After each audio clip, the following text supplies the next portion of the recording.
legends, heroes, and poopy heads. Welcome to the Omni Flash channel, where Omni Flash will take gaming to the next level. Hey guys, welcome back. My name is Omni Flash, and I am your guide to Perfect World Mobile.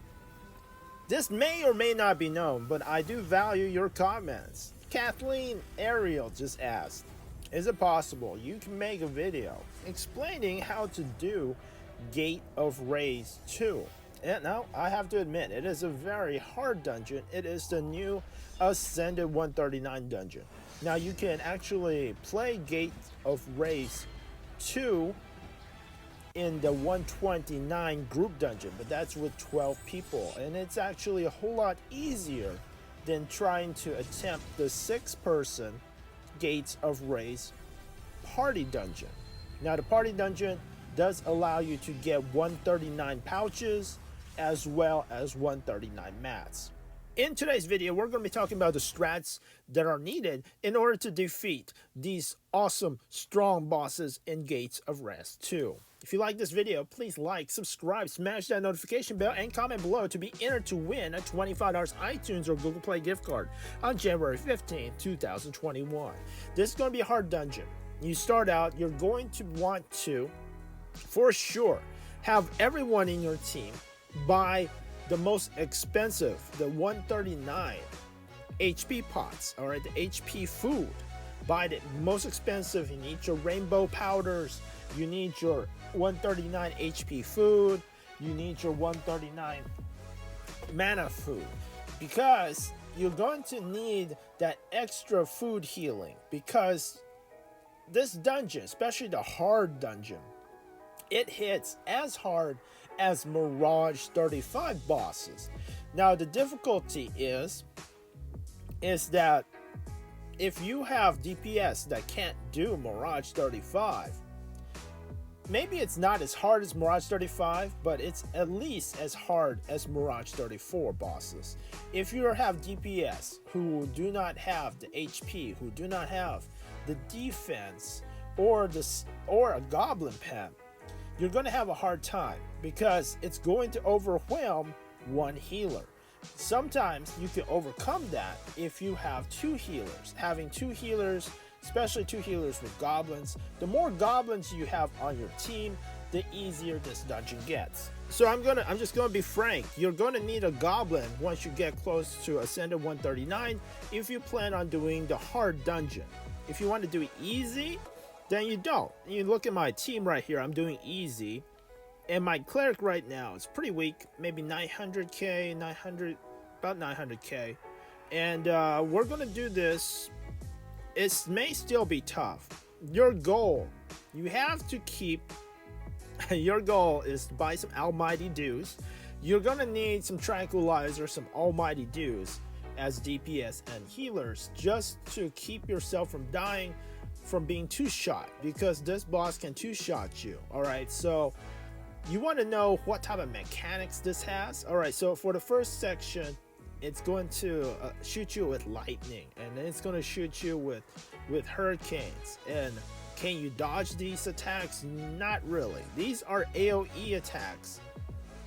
And one thing you have to do is you need to spread out. If you look at how everyone is spread out, this prevents it has a lightning attack, which can stun each other, and you will actually, if you're too close, it's going to hurt each other. So you do want to spread out. Also, right now it sucks you in. You want to also spread out and try to stay as far away from the boss as possible. The hurricane attack, actually, you see the red circle, okay? So you can actually time, and you can chi burst that. That's actually pretty easy. You want to get as far away from the whirlwind as possible. It will deal less damage to you. So, just be sure to stay as far away from each other as possible, but still be able to get heals, okay? So everyone's spread out. And it's a tough dungeon. You have to have tranquilizers. You have to have almighty dews. It is very similar to the last boss of Dust True. Very much like Taurus. But this is nice because you get the tough bosses. The tough bosses for Gates of Wraiths 2 is your first and second boss. So if you fail the dungeon on your first or second boss, then you know you have to redo your team a little bit. You may need to get a DPS that doesn't die as much, okay? I mean, you're a healer. However, if there's a DPS that just dies, it just doesn't have the defense or the HP, or if they're melee. If they're melee, it becomes so hard to dodge, and you get hit by, whenever he slams the ground, if you are a close melee character, a lot of times you get hit by that too. So it is tough for assassins. It is tough for DPS barbs. This is a tough boss. You got to work on it. Now, when a boss gets down to 20% HP, he gets mad, and he does electric, static, and wind attacks at the same time. You're gonna have to kill it faster. If your team has a wyvern, that's gonna kill it a little faster. All right. So in order to clear the first boss, sometimes it helps to have a high DPS friend who can help carry you, and sometimes all you got to do is keep your high DPS friend and a barb and have 2 healers just to keep that high DPS friend and a barb and your 2 healers alive. That could possibly get you through that last 20%, because he starts hitting so hard, most of your team is going to die. So it's very important to have one DPS who can survive that, and you're going to have to use pills. It's a tougher dungeon. If you have goblins, this dungeon becomes a whole lot easier. Alright, so we're going through, there's a lot of mobs. There's one more thing that I haven't talked about, is do you see these, there's a lot of little orbs. There is an achievement in the game where you can you're solving, it's called salving. When you salve the orbs, once you salve 100 orbs, you get a title achievement. So you should do that as well. Now there are a lot, you get a lot of mirage stones from this dungeon, which is nice. Alright, so this team, we are doing Gates of Wraiths easy, okay? That perhaps is all this team can do. We do have a 1.5 million carry. That's Mowgli. I do recommend, if you have red books, be sure to equip your red books. That will help your healer keep everyone alive, because you can res yourself. After you res, you do want to use HP pot or a calmness dew. If you are a tank and you die, don't aggro the boss. I mean, when you res, be sure to use an HP pot or a calmness dew. What's more important for DPS is probably, I do recommend perhaps tranquilizers and almighty dews to make you invincible for 3 to 5 seconds if you are DPS. If you are a tank, I recommend calmness dews, because you have more defense, more HP. That would be better for you. Alright, this is the second boss. The second boss, I believe, is an assassin type character. You want to just do as much DPS as you can on him. He also does a lot of damage, and most of his attacks are similar AoEs, or they are so fast that you can't really dodge them. You can try to dodge them, but you see how fast those darts are? You just be sure to spread apart, spread out, so that it doesn't hit you as often. The more this boss hits you, the more it charges up. If you look at the top, there's a boat looking thing. It looks like a boat. It's 33 out of 100 right now, and every time it hits somebody, every time its skill hits somebody, it goes up. Once it goes up to 100, once he charges up to 100, it's going to deal 1 of 3 attacks, and these attacks are very powerful. So you have to just watch that meter. Once you get to 100, you're going to have to chi burst. You're going to have to use your almighty dews. You're going to have to use your HP pots just to stay alive. We're almost at 100. Alright, so this first part isn't that tough. You just have to try to dodge those darts. Alright, so it's warning us that it's about to get to 100. We get to 100. And it is going to use Death Shadow.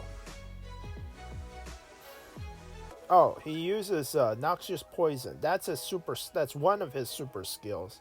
And everyone just takes a ton of damage over 8 seconds. And you just gotta heal, you just gotta chi burst, you just gotta try to stay alive. If you die, it heals the boss.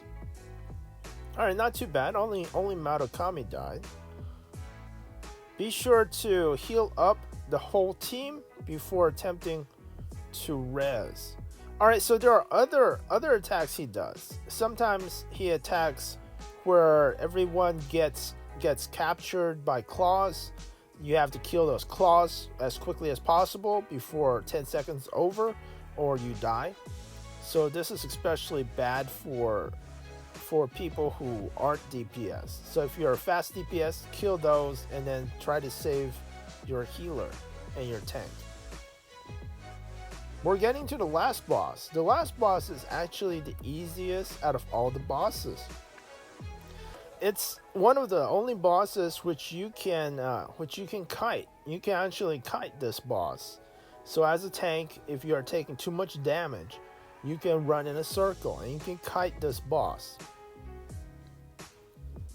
The mechanics for this boss is pretty simple. Once you get a countdown, the 5-second countdown, you see a Madookami, you have to go over to one of the Wraith Priests. Once you go to Wraith Priests, it will actually transfer the countdown timer to the Wraith Priest, and that will kill the Wraith Priest, which is good.